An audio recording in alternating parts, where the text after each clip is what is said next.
Lailatul Qadar adalah malam yang paling dinanti oleh orang-orang beriman di bulan Ramadan. Beribadah di malam Lailatul Qadar lebih baik daripada beribadah selama 1000 bulan atau 83 tahun lebih. Allah Subhanahu wa taala berfirman dalam surat Al-Qadar ayat 3, Lailatul Qadari khairun min alfi syahr. Malam Lailatul Qadar itu lebih baik daripada 1000 bulan. Maka pertanyaannya adalah, di mana malam itu berada? Malam itu dirahasiakan oleh Allah Subhanahu wa taala sebagaimana keterangan Nabi SAW dalam hadis Bukhari. Namun Nabi SAW meminta kita mencari malam Lailatul Qadar di 10 malam terakhir di bulan Ramadan. Nabi SAW bersabda yang artinya, carilah malam Lailatul Qadar di 10 malam terakhir di bulan Ramadan. Hadis Bukhari Muslim.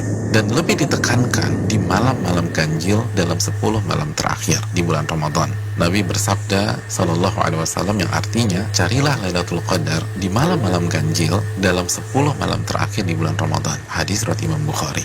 Saudaraku yang semoga Allah muliakan, maka pertanyaan keduanya adalah bagaimana kita mencari dan mendapatkan Lailatul Qadar? Jawabannya dengan mengikuti apa yang Rasulullah SAW lakukan di 10 malam terakhir di bulan Ramadan. Aisyah radhiyallahu taala anha, ibunda kita, menyampaikan dalam hadis riwayat Imam Bukhari bahwa Nabi kita SAW jika memasuki 10 malam terakhir, beliau mengencangkan ikat pinggang beliau. Maksudnya, selama 10 malam itu beliau tidak berhubungan suami istri karena fokus beribadah. Yang kedua, beliau menghidupkan malam-malamnya dengan ibadah. Dan yang ketiga, beliau membangunkan keluarga beliau agar mereka pun beribadah. Saudaraku, dari hadis ini kita bisa simpulkan bahwa cara mendapatkan Lailatul Qadar adalah beribadah semaksimal mungkin di 10 malam terakhir di bulan Ramadan dan berusaha untuk sementara waktu meninggalkan hal-hal mubah yang bisa menurunkan kuantitas dan kualitas ibadah kita di 10 malam terakhir.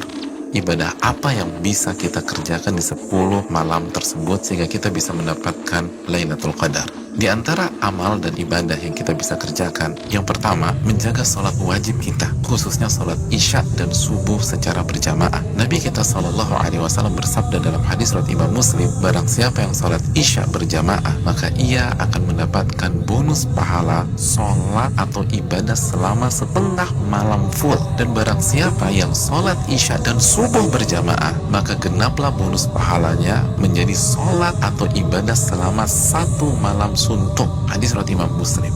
Amalan yang kedua, sholat tarawih berjamaah.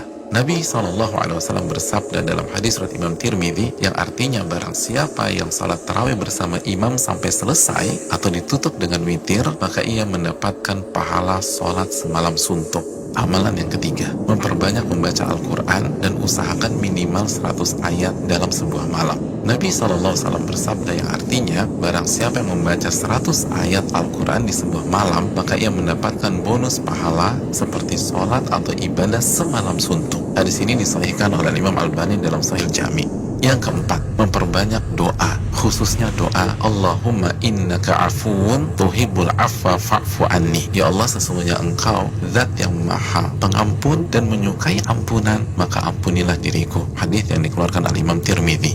Yang kelima, memperbanyak muhasabah atau introspeksi diri, bertaubat dan beristighfar sebagaimana doa yang Nabi SAW ajarkan ke istri beliau Aisyah radhiyallahu taala anha yang berisi meminta ampunan kepada Allah Subhanahu wa taala. Yang keenam, memperbanyak zikir khususnya di akhir tengah malam. Nabi SAW bersabda yang artinya waktu terdekat Rabb dengan hambanya di saat akhir tengah malam. Hadis ini disahihkan Al-Imam Albani dalam Sahih Jami. Yang ketujuh, membaca 2 ayat terakhir dari surat Al-Baqarah. Nabi SAW bersabda yang artinya barang siapa yang membaca 2 ayat terakhir dari surat Al-Baqarah di malam hari, niscaya 2 ayat ini akan mencukupkannya. Hadis riwayat Imam Bukhari dan Muslim. Yang kedelapan, berpenampilan baik, mandi, pakai baju yang bagus, dan memakai parfum untuk laki-laki di 10 malam ini. Karena ini adalah sunnah para ulama kita. Yang kesembilan, bangunkan dan ajak keluarga kita untuk beribadah. Sebagaimana Nabi SAW membangunkan keluarga beliau di 10 malam terakhir ini. Hadis riwayat Imam Bukhari. Yang ke-10, lakukan semua ibadah dengan penuh keimanan dan keyakinan. Nabi SAW bersabda yang artinya, barang siapa yang menghidupkan malam Lailatul Qadar karena iman dan ihtisaban.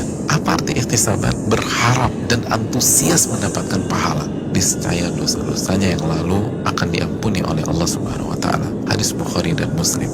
Dan berikutnya, ibadah-ibadah serta amal soleh lainnya yang bisa kita kerjakan di 10 malam terakhir ini. Maka itu semua akan mengantarkan kita mendapatkan Lailatul Qadar. Selamat mencari Lailatul Qadar. Ingat, 1 malam lebih baik daripada 1000 bulan. Dan hanya dengan cara habis-habisan beribadah di 10 malam saja. Maka tidak heran jika Nabi SAW bersabda, "Man hurima khairaha faqad hurim." Barang siapa yang terhalang dan tidak mendapatkan Lailatul Qadar, maka ia telah terhalang dan tidak mendapatkan pahala yang sempurna dan ampunan yang menyeluruh yang diraih oleh orang-orang yang mendapatkan malam tersebut. Assalamualaikum warahmatullahi wabarakatuh.